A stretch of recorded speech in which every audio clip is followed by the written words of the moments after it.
Water, it's just been such a source of inspiration.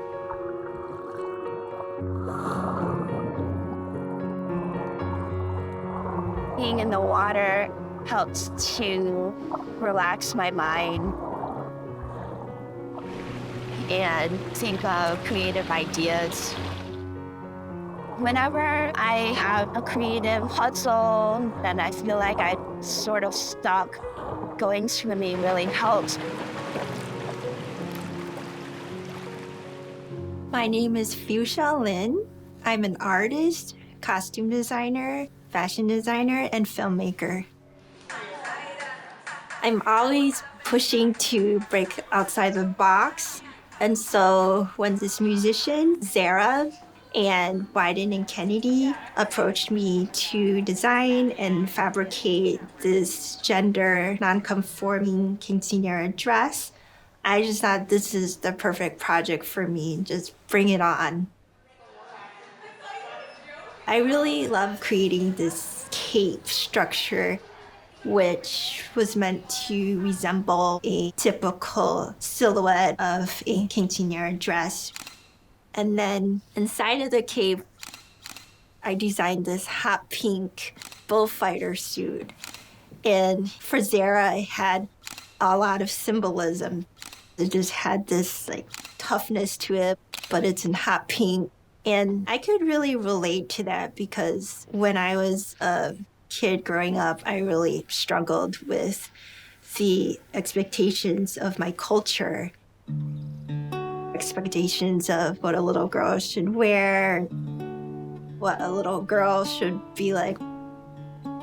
I was this shy kid, and I felt very isolated at school because my family had just emigrated from Taiwan, and we were one of 2 Asian families in the whole town.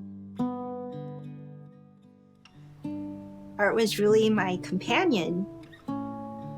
I loved drawing and painting. We were really pushed very hard to choose a profession such as law, medicine, or engineering.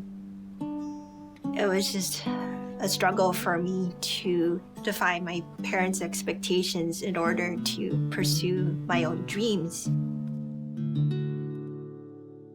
I just realized how empowering it was for me to learn how to sew so that I could create this identity that I was really struggling to find.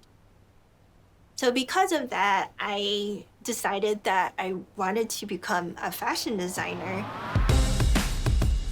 After college, I attended Parsons School of Design in New York City.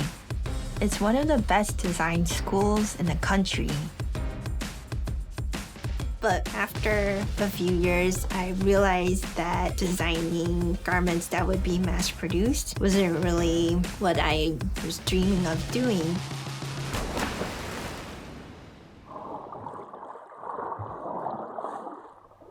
I began working at a costume fabrication studio.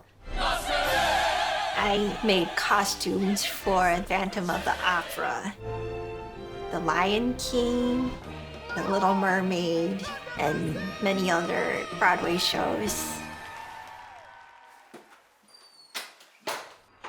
I started to feel burned out on New York City, and that's when I decided to move to Portland in 2007.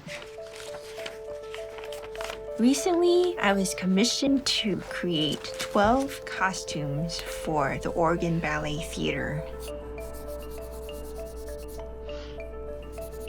They wanted to have pedestrian-inspired costumes, basically like this streetwear look, the no costume look.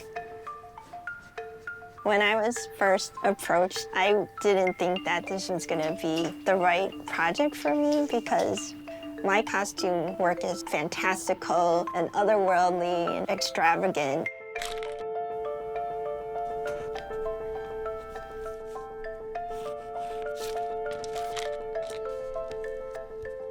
I've worked with many of the dancers for several years now, and they're really my muse. All right, ready for Charlotte? I take into consideration their style, their personal preferences, what their body shape is. Yeah, that's great.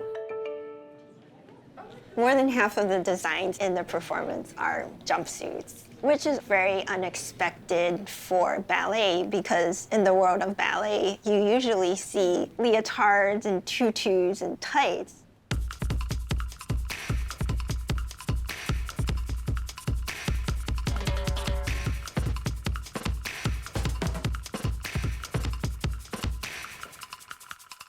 And I'm really, really glad that I did work on this project because it was such a cool collaboration. I was really proud of seeing my designs on the stage.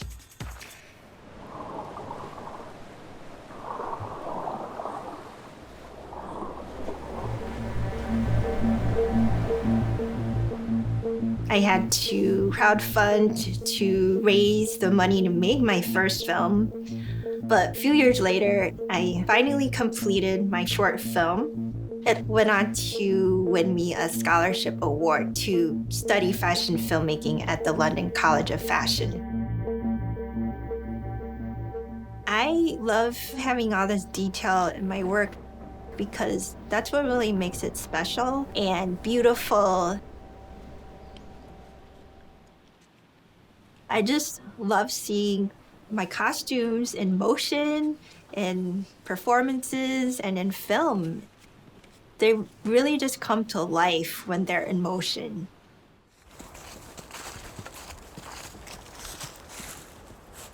Oh my gosh. Wow. Future Cosmos Flow is the second film in my film trilogy. It's inspired by mythology. It's like water versus fire. Okay, we have to start shooting really soon. It's this magical fairy tale that really relates to climate change. All right, action.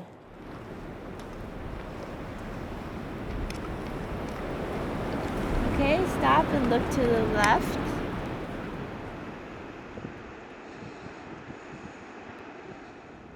Okay, poof out your cape. Okay, good. We should keep going.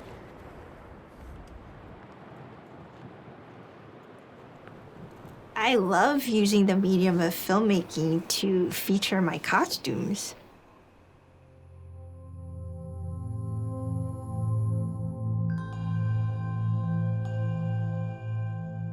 I began Future Cosmos Flow in 2014, and my father had just passed away.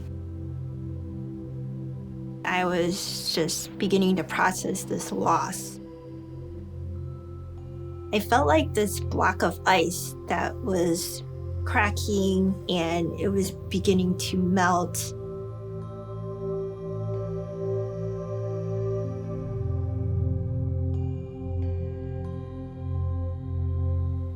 I really wanted to create this film to inspire people to feel a sense of hope for our future.